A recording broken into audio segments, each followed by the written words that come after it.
Pain comes before glory. Thank you, Jesus, for this food. It tastes good. But it's a part of it.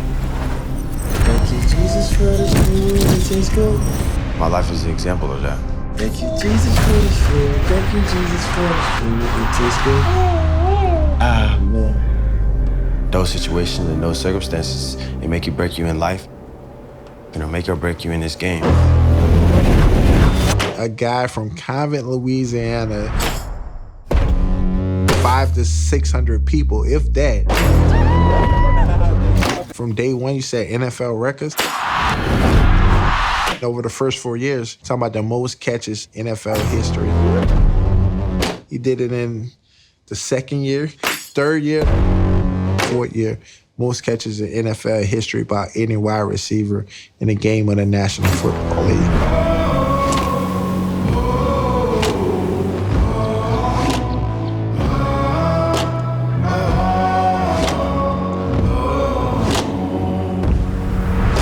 You're not born with a silver spoon, a gold spoon, nothing in your mouth. You have to work for what you want. And don't never let nobody tell you what you can't do. Never. My mom, she's everything. She's so consistent with her love. It's unwavering, it's undying. Like, just looking back at it, like how hard it must have been. We lost a lot of valuable time. We lost a lot of mother-son, family time because she had to do things to make sure that we had. I started doing security work, working in a plant, 7 days a week, 12 hours a day. And it was so much, and then when I would get home, I would be so tired. I worked days and nights. And the hardest part was sometime when I get off at 6 o'clock in the morning, he would be gone already. I would miss seeing him, just being able to touch him and put my hands on him. There were times where the lights were out. There were times where the water wasn't on. There was times where we just didn't know where the next meal was gonna come from. My mom showed me so many things from early on in my life that I didn't understand until I got older. Like the work ethic, the sacrifice, her working 2 jobs. 9, 10 years later, understanding that, she had to make these sacrifices for me. And she gave up her whole life to make sure that I had one.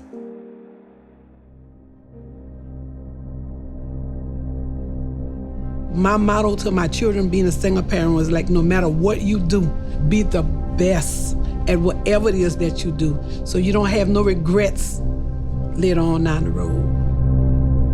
Well, my brother, Gerard Landry, one of the reasons why I started playing football was because of him, because of his love for it and, how he took about, just trying to change everything for the family. So that was my main reason on playing sports, and that was always my dream that, hey, my mom doesn't have to work those long hours anymore, she can, actually be home, raise my brother. I remember watching him in high school play. I remember watching him in college play, and we played arena ball for a little while as well. I had the opportunity to go to Tampa Bay Buccaneers for a trial. Didn't work out for me, so I decided to, play arena ball. I got a call from my brother. He said, man, I need you. Like, I just feel like I'm throwing it away. I need somebody here to help.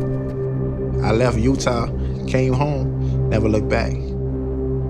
Told him from day one, only thing I need you to focus on football, I'ma handle the rest. That's what we did. As an 8th grader, Jarvis, played varsity football. And so my phone is going crazy. So I'm thinking something is going on, something is wrong. However, everybody was just calling me, man, your brother just scored 5 touchdowns in a game. Yeah, like he the real deal. I'm like, okay, he on the way. He the great one.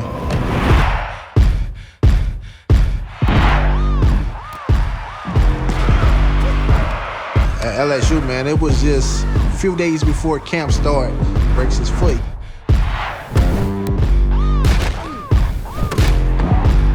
That following season, he went in there and caught a whole bunch of balls, almost reached 1,000 yards. Junior year, caught over 10 touchdowns, over 1,000 yards, 80 plus catches, which is insane. started coming, I'm declaring for the draft. I think it's every childhood dream that anybody that played football for sure is to go in the first round. As a kid, I sacrificed everything. 12, 13 years old, I'll leave out the house and run up and down the levee, up and down the levee, up and down the levee. I just always believed that, the cream rises to the top. We felt as if he was the best receiver in the entire draft. I remember draft night.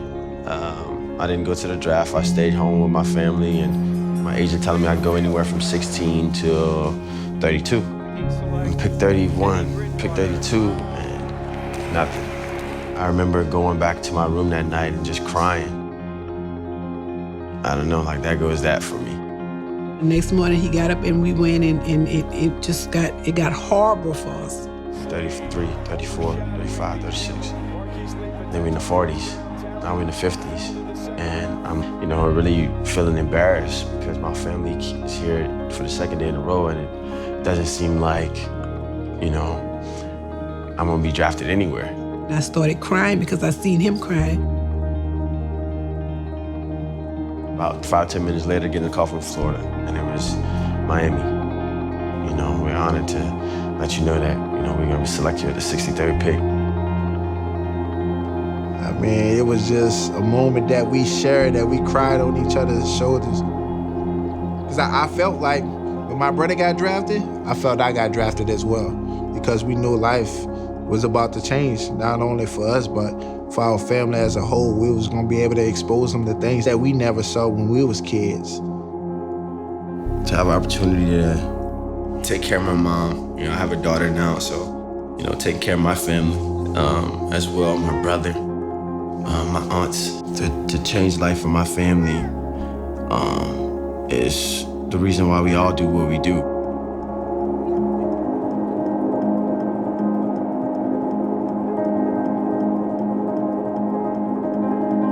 Played 4 years on my contract, and now I've put myself in position to take care of my family for the rest of my life.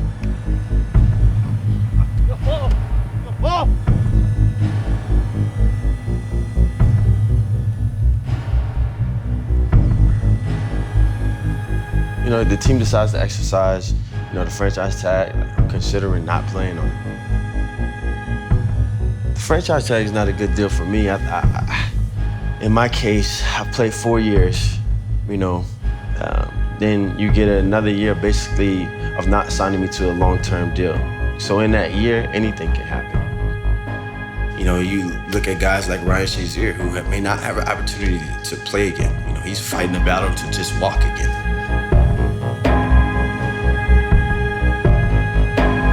I'm at the point where, taking care of my family and it's the most important to me. And I put my body on the line for years. I sacrificed my time, I've sacrificed my life, to make sure that I have this opportunity.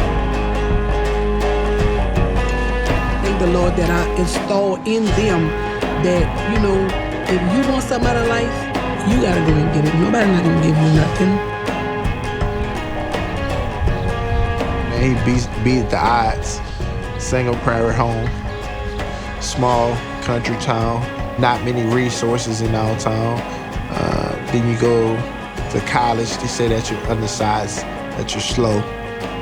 You go out, you're producing the SEC, get drafted. He's dominating the game of football.